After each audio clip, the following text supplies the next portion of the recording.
everybody, and welcome back for another video. Today we're going to be talking about the Golden Woman. Now, there are a lot of these goddess statues. You can find them in buildings, on top of buildings, and this particular one is the Statue of the Republic in the Capitol building in Havana, Cuba. And sometimes these statues are gilded. This one, I believe, is it's gold. It's gilded in gold. And it's massive, as you can kind of tell here from these images. And here's just some people looking up at this one. But I think some of these statues, I believe some of them actually represent deities, actual goddesses, as opposed to personifications. The statue would represent liberty, for instance. So just to recap, and I touched upon this in an earlier video called Paganism, Old Milwaukee Style, but from the 1800s to the early 1900s, you would have countries taking this Greek goddess Athena and adapting that to their own countries and turning it into a personification. So in the United States, you had Lady Liberty in Colombia, but it's supposed to be based off this Greek goddess Athena for some reason. Britain had Britannia, and Germany had Germania. And so there's all these personifications, but they all tie back to this, what we're told is the goddess Athena. And I think this is just a clever way to disguise this actual goddess worship. And I think it all ties back to a deity or a group of deities, in my view. And this is just a Mobile County courthouse in the 1900s, and a couple photos of it from different time periods. But you can see a lot of buildings would have these goddess statues on top of them, and we're told it would represent industry and liberty and all these things. But I don't think that's the case. But in this particular instance, they ended up getting rid of all these statues on top and adding a bit of rustification. The appearance of the building changes from the late 1800s up into the early 1900s. So we find these statues everywhere on top of a lot of buildings, and so I just wanted to recap that. But getting back to these gilded statues, you had the Chicago World Fair. There was another statue of the Republic, the Chicago World Fair of 1893, and it was destroyed by fire. Now, I kind of forgot how many fires occurred during that World Fair. The top left image here is just the Statue of the Republic. It survived 3 previous fires before being burned down at the end of August in 1896. So quite literally 4 fires, and it got destroyed during the 4th fire. But yeah, just interesting stuff. But this kind of opens a door for me to talk about this Golden Woman. And there is another name for that. I believe it's either Russian or Slavic, but it's Zlata Baba. And if you start looking on old maps, there is a depiction of this Golden Woman on several maps spanning quite a period of time. And it's usually located in northeast Europe or northwest Siberia. And if we just take a look at the Mercator map of 1569, the world map, this Golden Woman appears by the name of Zlata Baba on the 1569 map of the world. And I think it is in this region. We're going to zoom in on this region here in the next slide. And I've just pointed an arrow to it. But you get this figure of this Zlata Baba, Golden Woman. And it's around this one river. I think it's called the Obi River.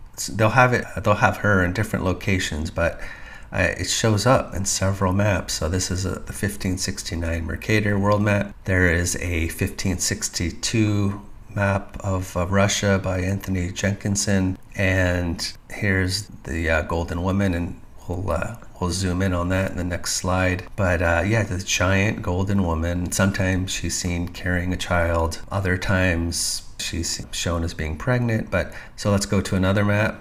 1549 map of Russia, Moscovia, and again you have this golden lady. She's on the other side of this Obi River in this particular photo or image, and we're going to zoom in on that as well. So Zlata Baba, it's spelled differently from time to time, but it's just an interesting thing that I just never really knew about until more recently. But Here's just one more map, 1590, and again the same. We're going to zoom in on that, and here you go. Sometimes she's sitting down or standing, but Zlata Baba, and just a weird thing, and people would worship this golden lady and in return for favors, and they actually turned it into a movie here from apparently there's a movie from 1986, and again the spelling changes, but it's Zlata Baba, which I have not seen. Yeah, just an interesting, when you start looking at all these gilded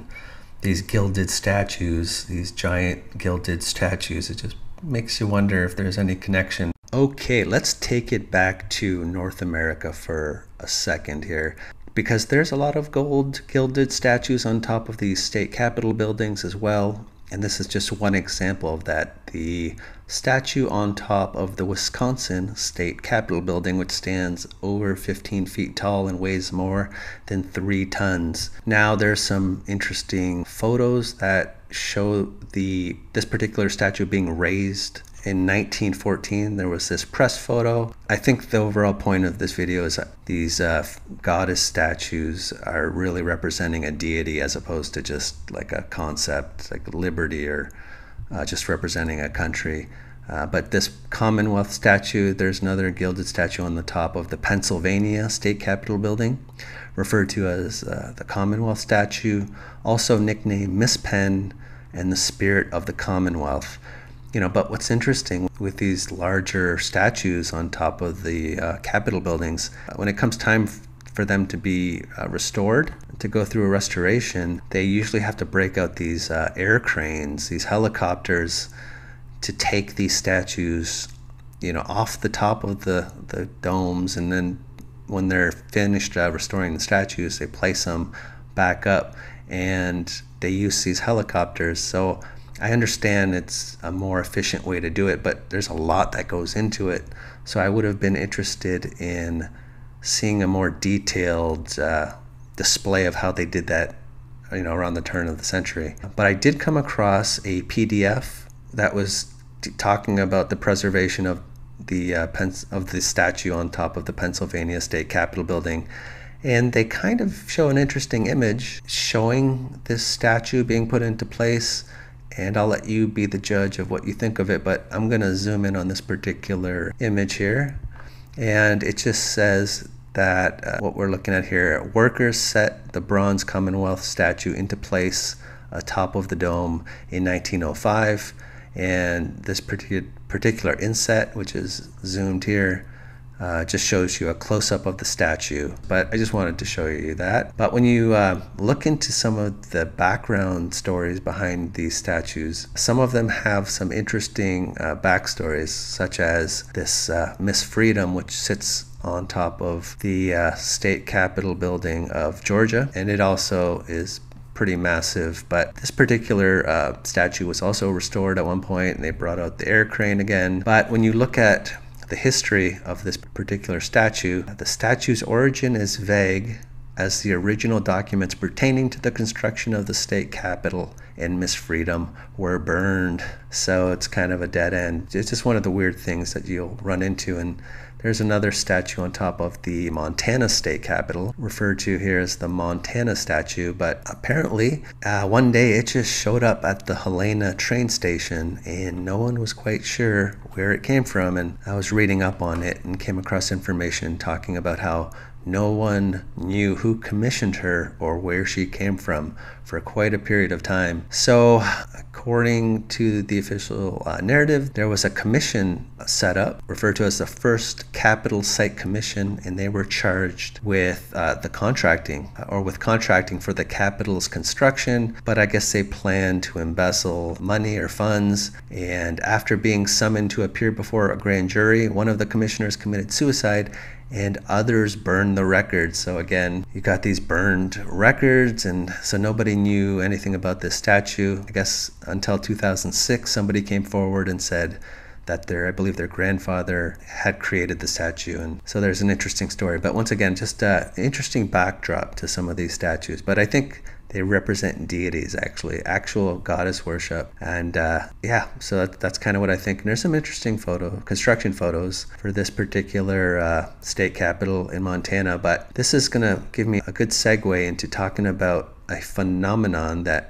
is referred to as vanilla skies, where it looks like the background is all grayed out. And I know there's been speculation that some of these photos might be manipulated. And somebody left me a comment saying I should check out a video, and it was done by a channel called Stuffed Beagle, and he was looking at a photo that appears to have been manipulated, and that manipulation looks like it's the cause of what we call the vanilla sky phenomenon. And so I want to go over that and just share it with you guys, because I thought it was a really interesting find. So in Detroit, there still exists this building called the Wayne County Building, and I believe it was built in between 1897 and 1900.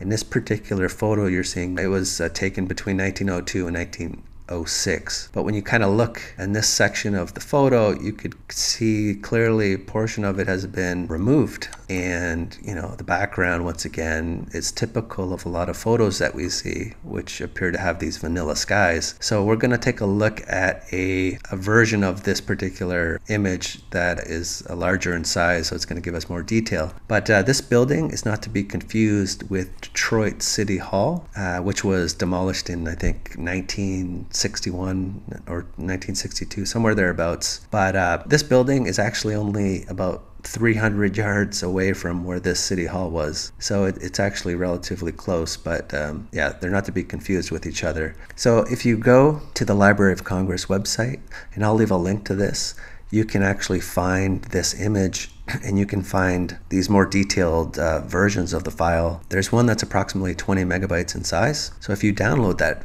particular file, you get this image again, but it's going to show us a lot more detail. And when you go into this area, you can pretty clearly see with a lot of detail how they just cut around this tree, and they cut, you know, this whole portion of the photo, which we can tell there's a sidewalk that runs down here. It looks like a building, and you could see the difference between the sky in the original photo and then what they've cut out. And what they've cut out looks like the vanilla sky that we see in a lot of photos. So this is an obvious cut here, so there must have been a good reason why they did this. But whatever the reason, I'm just showing it because it's an example of how even in early 1900s, between 1902 and 1906, they could just cut these images however they did that. It creates this vanilla skies effect, and this is just an example of that. So yeah, really good find. Now what else I wanted to point out, and he talks about in his video, is there's something that's been omitted in the foreground. And if you look at this person here, and there's this pole, there's actually something that's been hidden in the foreground, and we're going to zoom in on this. And what starts to come to life here is there was one of these moon towers or moonlight towers, and it goes up all the way here, and it's been cut out here at this point. But just really interesting. You fade out and it just goes away, but you kind of zoom in and you could tell there was one of these moonlight towers there. And there were a lot of these in Detroit. And if we go back to this the Detroit City Hall, which again has been demolished for some time now, but there was one of these moonlight towers or moon towers here as well. But just interesting stuff, good find, and just an example of how they could manipulate photos and they create this vanilla sky effect that we've been speculating on. So interesting stuff, and I'll leave a link. So once again, I think that's about it for today, but I just wanted to give a shout out to all of my patrons, and your help is always greatly appreciated. And yeah, so thank you very much, and I think that's about it. So until next time, take care. Bye.